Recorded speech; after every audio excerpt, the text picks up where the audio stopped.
अस्सलाम वालेकुम, welcome to the latest video. उम्मीद है आप सब बिल्कुल ठीक होंगे, हमारी वीडियो से कुछ ना कुछ सीख रहे होंगे। मैं एक बड़ी इंपॉर्टेंट बात आपको बताने वाला हूँ। छोटी सी ये मैसेज है, वो ये कि हमारे जो क्लाइंट्स हैं, जो भी हमें अपना केस देते हैं, उनसे जब एक दफ़ा आपका मामला ख़त्म हो जाता है, मतलब उनका फ़ाइल क्लोज़ हो जाती है और दाखिल दफ्तर हो जाती है, केस ख़त्म हो जाता है, तो उसके बाद आफ्टर केस सर्विसेज आपको उनको देनी चाहिए या नहीं। ये एक डिबेट रहती है वकला में कि हमें उनको फ्री ऑफ कॉस्ट देनी चाहिए कि नहीं। मैं बिलीव करता हूँ कि आपको थोड़ी सी जो आफ्टर केस सर्विसेज हैं, मसलन अगर उनको कॉपी गुम गई है उनसे, वो कह रहे हैं हमें दोबारा मुसद्दका कॉपी निकलवा दें, इसमें आपका थोड़ा सा खर्चा ज़रूर आएगा, 400-500 रुपये आपका लगेगा, लेकिन उससे आपकी क्लाइंटेज पक्की बिल्ड हो जाएगी।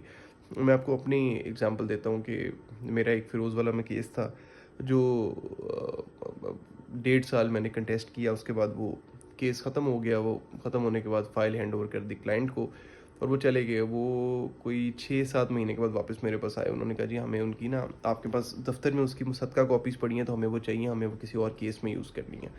तो मेरे पास वो नहीं पड़ी थी, लेकिन मैंने यहाँ से अपने दफ्तर से, हाई कोर्ट से, अपने मुंशी को भेजा पैसे दे के कि जाके वहाँ से मुसद्दका कॉपी निकलवाओ। और मुसद्दका कॉपी निकलवाई, पूरा एक दिन भी उसका लगा और मेरा कोई 700-800 लग गया और वो उनको दे दी। और उसके बाद हुआ ये कि उन्होंने वो जो एक केस में यूज़ करनी थी, उन्होंने उस केस के लिए मेरे से मशवरा लिया और अल्टीमेटली वो केस भी मेरे से ही करा लिया। लेकिन अगर मैं उनको कहता कि नहीं जी आप ही खुद जाके अदालत से ले लें, तो शायद वो केस मुझे कभी ना मिलता। तो ये बिज़नेस टैक्टिक भी बहुत अच्छा है और आपकी पर्सनल रिलेशन जो क्लाइंट के साथ है बहुत अच्छी होती है। मुझे इसका मुतअद्दिद बार फ़ायदा हुआ है।